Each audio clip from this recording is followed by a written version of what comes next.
ನಮಸ್ಕಾರ ಎಲ್ಲರಿಗೂ ಚಕ್ರವರ್ತಿ ಯೂಟ್ಯೂಬ್ ಚಾನಲ್ಗೆ ಸ್ವಾಗತ ಮತ್ತು ಸುಸ್ವಾಗತ. ಸೌಜನ್ಯ ಪರ ಹೋರಾಟಗಾರರಿಗೆ ಚಕ್ರವರ್ತಿ ಮಾಡ್ತಕ್ಕಂಥ ನಮಸ್ಕಾರಗಳು. ಡಿಕೆಶಿಯ ರೆಸಾರ್ಟ್ ರಾಜಕಾರಣ, ಹಾಸ್ಪಿಟಲ್ನಲ್ಲಿ ಸಿದ್ದರಾಮಯ್ಯ, ಬಿಜೆಪಿಯರು ಡಿಕೆಶಿಯ ಬೆಂಬಲಿಗರು, ಇನ್ನೊಂದು ಕಡೆ ಒಕ್ಕಲಿಗ ಸಮುದಾಯದ ಮುಖ್ಯಮಂತ್ರಿ, ಇನ್ನೊಂದು ಕಡೆ ದಲಿತ ಸಮುದಾಯದ ಮುಖ್ಯಮಂತ್ರಿ. ರಾಜ್ಯ ಹಾಳಾಗುವ ಲಕ್ಷಣ ಎಲ್ಲ ಕೂಡ ಕಾಣ್ತಾದ. ಅದರ ಜೊತೆಗೆ ಕಾಂಗ್ರೆಸ್ ಪಕ್ಷ ಕೂಡ ಅವನತಿಯ ಹಾದಿಯನ್ನ ತುಳಿತಾದ.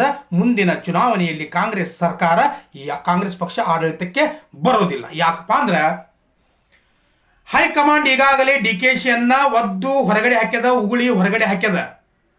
ಆದ್ರೂ ಕೂಡ ಇಲ್ಲಿ ಬಂದು ರೆಸಾರ್ಟ್ ರಾಜಕಾರಣವನ್ನ ಮಾಡಿದ್ನೆ. ಜೈಲಿಗೆ ಹೋಗಿ ಮಾಜಿ MLA MP ಗಳನ್ನ ಭೇಟಿಯಾಗಿ ಅವ್ರ ಆಶೀರ್ವಾದವನ್ನ ಪಡೆದು ಅವ್ರ ಕಡೆಯಿಂದ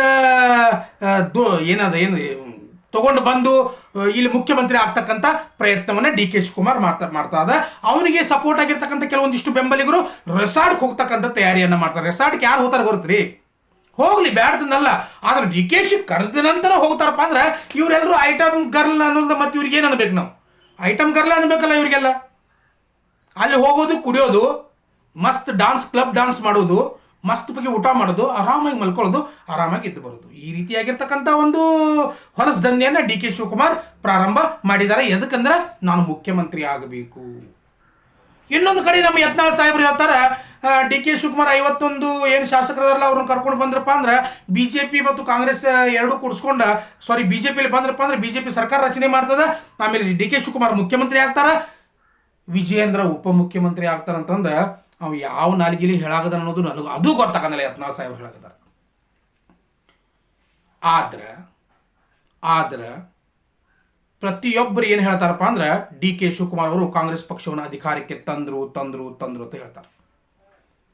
ಈ DK ಶಿವಕುಮಾರ್ ಒಕ್ಕಲಿಗ ಸಮುದಾಯದವರು. ನನಗೆ ಯಾವುದೇ ಸಮುದಾಯದ ಬಗ್ಗೆ ಭೇದ ಭಾವ ಇಲ್ಲ. ಒಕ್ಕಲಿಗ ಸಮುದಾಯದವರು ಅವರ ಕ್ಷೇತ್ರದಲ್ಲಿ ಏನು ಕೂಗು ಕೇಳಿ ಬರ್ತಾ ಇದೆಪ್ಪ ಅಂದ್ರೆ ಒಕ್ಕಲಿಗ ಸಮುದಾಯದ ಮುಖ್ಯಮಂತ್ರಿ ಆಗಬೇಕು. DK ಶಿವಕುಮಾರ್ ಅವರು ಪಕ್ಷಕ್ಕಾಗಿ ಇಷ್ಟು ವರ್ಷ ದುಡಿದಿದ್ದಾರ, ಅವರಿಂದ ಎಲ್ಲವೂ ಕೂಡ ಆಗ್ಯದ. ಇವತ್ತು ಕಾಂಗ್ರೆಸ್ ಪಕ್ಷ ಅಧಿಕಾರಕ್ಕೆ ಬರಾಕ DK ಶಿವಕುಮಾರ್ ಅವರ ಕಾರಣ ಅದಾರ ತಂದ ಯಾರು ಹೇಳದಾರಪ್ಪ ಅಂದ್ರೆ ಅವರ ಬೆಂಬಲಿಗರು ಕೆಲವೊಂದಿಷ್ಟು ಜನ ಹೇಳದಾರ. ಆದರೆ ಕಾಂಗ್ರೆಸ್ ಪಕ್ಷ ಪ್ರಥಮವಾಗಿ ಆಡಳಿತಕ್ಕೆ ಬರಬೇಕಂದ್ರೆ ಅದಕ್ಕೆ ಕಾರಣ ಒಬ್ಬ ದಲಿತ ಸಮುದಾಯದ ನಾಯಕನಾಗಿರ್ತಕ್ಕಂಥ ಡಾಕ್ಟರ್ G ಪರಮೇಶ್ವರ್ ಅವರು. ಸೊ ಹಂಗ ನೋಡಿದ್ರ DKಶಿಗೆ ಮುಖ್ಯಮಂತ್ರಿ ಅಲ್ಲ, ಉಪಮುಖ್ಯಮಂತ್ರಿ ಅಲ್ಲ, ಪಂಚಾಯತಿ ಮೆಂಬರ್ ಆಗಕ್ಕೂ ಲಾಯಕ್ಕಿಲ್ಲ. ಅವನು ಮುಖ್ಯಮಂತ್ರಿ ಆಗಬೇಕಾಗಿರ್ತಕ್ಕಂಥ ಅಧಿಕಾರ ಯಾರಿಗದಪ್ಪ ಅಂದ್ರೆ ನಮಗೆ ಗೊತ್ತಿಲ್ಲ ಸ್ವಾಮಿಗೆ. ದಲಿತ ಸಮುದಾಯದ ನಾಯಕನಾಗಿರ್ತಕ್ಕಂಥ ಡಾಕ್ಟರ್ G ಪರಮೇಶ್ವರ್ ಅಥವಾ ಮಲ್ಲಿಕಾರ್ಜುನ್ ಖರ್ಗೆ ಆಗಬೇಕಾಗಿತ್ತು. ಆದ್ರೆ ಇವೆರಡೂ ಏನು ಮಾಡದವಪ್ಪ ಅಂದ್ರೆ ನಮ್ಗೆ ಯಾಕೆ ಬೇಕಂತ ತಿಳ್ಕೊಂಡ ಇದ್ದಿದ್ರಾಗ ಸಂತೃಪ್ತಿ ಪಡ್ಕೊಳಕದಾವ. ಇವು ಇನ್ನೊಬ್ಬರ ಆಡಳಿತದಲ್ಲಿ, ಇನ್ನೊಬ್ಬರ ನಾಯಕತ್ವದಲ್ಲಿ ತಮ್ಮ ಆಡಳಿತವನ್ನ ಮಾಡ್ಕೋತ ಹೊಂಟಿದಾವ. ಇನ್ನೊಬ್ಬರ ಕಾಲಾಗಿ ಕಸಾಯಿ ಹೊಂಟಿದಾವ ಹೊರತಾಗಿ ನಾವು ನಾಯಕರಾಗಬೇಕು ಅಂತಕ್ಕಂಥ ಆಶಾಭಾವನೆ ಅವರಿಗಿಲ್ಲ. ಯಾರಿಗೆ? ದಲಿತ ನಾಯಕರಾಗಿರ್ತಕ್ಕಂಥ ಡಾಕ್ಟರ್ G ಪರಮೇಶ್ವರ್ ಮತ್ತು ಮಲ್ಲಿಕಾರ್ಜುನ್ ಖರ್ಗೆ. ಇನ್ನೊಂದು ಕಡೆ ಮತ್ತೊಬ್ಬದನ್ರಿ ಇಲ್ಲಿ ಕಂಗ್ಲಾಚುಲೇಷನ್ ಬ್ರದರ್ ಅಂತಂದು ಮತ್ತೊಬ್ಬ ಜಮೀರ್ ಅಹ್ಮದ್ ಬರ್ತಾನ್ರಿ. ಅವ್ ಎಲ್ಲಾ ನೋಡ್ಕೊಂಡು ಅವನ ಮುಖ್ಯಮಂತ್ರಿ ಆದ ಹೇಳಕ್ಕೂ ಬರಂಗಿಲ್ಲ. ಇಲ್ಲಿ ನಾವು ಏನ್ ಮಾಡ್ಕೊಳ್ಳೋದೇವು ಅಂದ್ರೆ ಒಕ್ಕಲಿಗರು, ಹಿಂದೂಗಳು, ಮುಸ್ಲಿಮರು, ಹಿಂದೂಗಳಲ್ಲಿ ದಲಿತರು, ದಲಿತರಲ್ಲಿ ಹಿಂದೂಗಳಲ್ಲಿ ಕುರುಬರು, ಇವರೆಲ್ಲ ಜಾತಿವಾದ ಧರ್ಮ ಮಾಡ್ಕೋತ ನೀ ಮುಖ್ಯಮಂತ್ರಿ ಆಗ, ನಾನು ಮುಖ್ಯಮಂತ್ರಿ ಆಗತ್ತ ಬಡದಾಡಗದೀವಿ. ರಾಜ್ಯ ಅವನತಿ ಹಾದಿ ಹೊಂಟದ. 3 ತಿಂಗಳು ತಿಹಾರ್ ಜೈಲಿನಲ್ಲಿ ಇರ್ತಕ್ಕಂಥ DK ಶಿವಕುಮಾರ್ ಬಂದು KPCC ಅಧ್ಯಕ್ಷ ಆಗ್ತಾನ. ಇವತ್ತು ಮುಖ್ಯಮಂತ್ರಿ ಸ್ಥಾನಕ್ಕೆ ಅರ್ಹ ತಂದು ಹೇಳ್ಕೊತಿರಿ ಯಾಡ್ತಾನಲ್ಲ. ಮತದಾರರಾಗಿರ್ತಕ್ಕಂಥ ನಮಗೆ ನಾಚಿಕೆ ಬರ್ಬೇಕ್ರಿ. ಅಕಸ್ಮಾತ್ ಆಗಿ DK ಶಿವಕುಮಾರ್ ಏನಾದರೂ ಮುಖ್ಯಮಂತ್ರಿ ಆಗಿದ್ದೆ ಆದಲ್ಲಿ ಇಡೀ ಕರ್ನಾಟಕ ಸರ್ವನಾಶ ಆಗೋದ್ರಲ್ಲಿ 2 ಮಾತಿಲ್ಲ. ಎಲ್ಲರೂ ಹೇಳ್ತಾರ JDS ದಿಂದ ಬಂದವನು ಸಿದ್ದರಾಮಯ್ಯ, JDS ದಿಂದ ಬಂದವನು.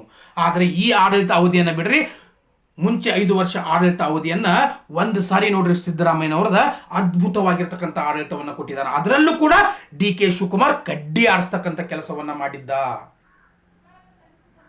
ಎಲ್ಲಿ ನೋಡ್ತೀರಿ ನೋಡ್ರಿ, ಪೆಂಡ್ರಾಯ್ ಕೇಸ್ ಇವಂದ. ಯಾರನ್ನ ಎಲ್ಲಿ ಮಣ್ಣು ಹಾಕಬೇಕು, ಯಾರನ್ನ ಎಲ್ಲಿ ಸಿಗಿಸ್ಬೇಕು, ಯಾರನ್ನ ಸೀಟಿಂದ ಕೆಳಗಿಳಿಸ್ಬೇಕು, ನನ್ನ ಕಡೆ ಎಷ್ಟು ಜನ ಶಾಸಕರದಾರ, ನಾ ಮುಖ್ಯಮಂತ್ರಿ ಹೆಂಗಾಗಬೇಕು, ನಾನು ದುಡ್ಡು ಹೆಂಗೆ ಮಾಡ್ಕೊಳ್ಬೇಕು, ಯಾರ್ಯಾರು ಜೈಲಿನಾಗದಾರ ಅವ್ರನ್ನ ಹೆಂಗೆ ಕರ್ಕೊಂಡು ಬರಬೇಕು, ಈ ಒಂದು ಮೈಂಡ್ ಸೆಟ್ ಅನ್ನ ಬಿಟ್ಟರೆ ಡಿ ಕೆ ಶಿವಕುಮಾರ್ ಬೇರೆ ಯಾವುದೂ ಇಲ್ಲ. ಈ ವ್ಯಕ್ತಿ ರಾಜ್ಯವನ್ನ ಹೆಂಗ ಆಳೋದಕ್ಕೆ ಸಾಧ್ಯ ಅದ. ಮತ್ತೊಂದು, ಎಲ್ಲರೂ ಒಕ್ಕಲಿಗ ಸಮಾಜ, ಒಕ್ಕಲಿಗ ಸಮುದಾಯ ಅಂತ ಹೇಳ್ತಿರಲ್ಲ, ಯಾಕೆ ದಲಿತ ಸಮುದಾಯದ ವ್ಯಕ್ತಿ ಮುಖ್ಯಮಂತ್ರಿ ಆಗಬಾರ್ದು? ಡಾಕ್ಟರ್ ಜಿ ಪರಮೇಶ್ವರ್ ಇವ್ ಇನ್ನೂ ಬಚ್ಚಾರಿ, ಇವನು ಯಾರು? ಡಿ ಕೆ ಶಿವಕುಮಾರ್ ಬಚ್ಚ, ಈಗ ಲುಚ್ಚ ಆಗಿರಬೇಕು, ಅದ್ರ ಬಚ್ಚ. ಆವಾಗ ಜಿ ಪರಮೇಶ್ವರ್ ಕಾಂಗ್ರೆಸ್ ಪಕ್ಷವನ್ನ ಅಧಿಕಾರಕ್ಕೆ ತಂದವರು, ಅವನು ಮುಖ್ಯಮಂತ್ರಿ ಆಗಬೇಕು. ಆದ್ರೆ ಏನ್ ಮಾಡೋದು, ಅವ್ರು ಅನಿವಾರ್ಯ ಅಷ್ಟ ಅದ, ಗೊತ್ತಿಲ್ಲ ಸ್ವಾಮಿ ಆಗಿಬಿಟ್ಟಿದ್ದಾರೆ. ಸೊ ಇಂಥ ಸಂದರ್ಭದಲ್ಲಿ ರೆಸಾರ್ಟ್ ರಾಜಕಾರಣಕ್ಕೆ ಮೊರೆ ಹೋಗಿದ್ದಾನೆ. ಜೈಲಿಗೆ ಹೋಗಿ ಅಲ್ಲಿರ್ತಕ್ಕಂಥ ಕೆಲವು ಬೆಂಬಲಿಗರನ್ನ ಭೇಟಿಯಾಗಿ ಡಿ ಕೆ ಶಿವಕುಮಾರ್ ಅವರು ಬಂದಿದ್ದಾರೆ. ಆದರೂ ಕೂಡ ಆ ವ್ಯಕ್ತಿ ಯಾವತ್ತೂ ಕೂಡ CM ಆಗೋದಕ್ಕೆ ಸಾಧ್ಯ ಇಲ್ಲ. ಅಕಸ್ಮಾತ್ CM ನೀವು ಏನಾದರೂ ಮಾಡಿದ್ದೇ ಆದಲ್ಲಿ ಕರ್ನಾಟಕ ರಾಜ್ಯ ಅವನತಿ ಹಾದಿಯನ್ನ ಹಿಡಿತದ. ಸೌಜನ್ಯ ಅಂತ ಹೆಣ್ಣು ಮಗಳ ಮೇಲೆ ಅತ್ಯಾಚಾರ ಆಗಿದೆ, ನೂರಾರು ಹೆಣ್ಣು ಮಕ್ಕಳ ಮೇಲೆ ಅತ್ಯಾಚಾರ ಆದರೂ ಕೂಡ ಈ ವ್ಯಕ್ತಿ ಷಡ್ಯಂತ್ರನ ಅಂತ ಹೊತ್ತ ಬೇರೆ ಏನು ಗೊತ್ತಿಲ್ಲ. ಅದನ್ನೆಲ್ಲ ಬಿಟ್ಟು ಒಬ್ಬರನ್ನ ಮುಖ್ಯಮಂತ್ರಿ ಮಾಡಿದ್ರೆ ಬಹಳ ಚಲೋ ಅಂತೀನಿ ನಾನು. ಗೊತ್ತಿಲ್ಲ ಸ್ವಾಮಿಯನ್ನ ಮುಖ್ಯಮಂತ್ರಿ ಮಾಡಿದ್ದ, ಆದ್ರೆ 2.5 ವರ್ಷ ಯಾರಿಗೂ ಗೊತ್ತಿಲ್ಲದ ಮುಗಿದು ಹೋಗ್ತದ್ರಿ.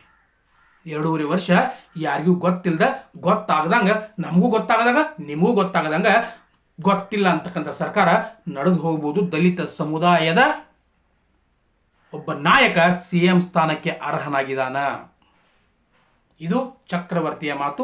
ನಂದೇನಾದರೂ ತಪ್ಪಾಗಿದ್ದರೆ ದಯವಿಟ್ಟು ಕಮೆಂಟ್ ಮಾಡಿ ಅಂತ ಹೇಳ್ತಾ ಮತ್ತೆ ಬರ್ತೀನಿ. ನಮಸ್ಕಾರ ಎಲ್ಲರಿಗೂ. ಜೈ ಹಿಂದ್, ಜೈ ಕರ್ನಾಟಕ, ಮತ್ತೆ ಜೈ ಸೌಜನ್ಯ ತಾಯಿ.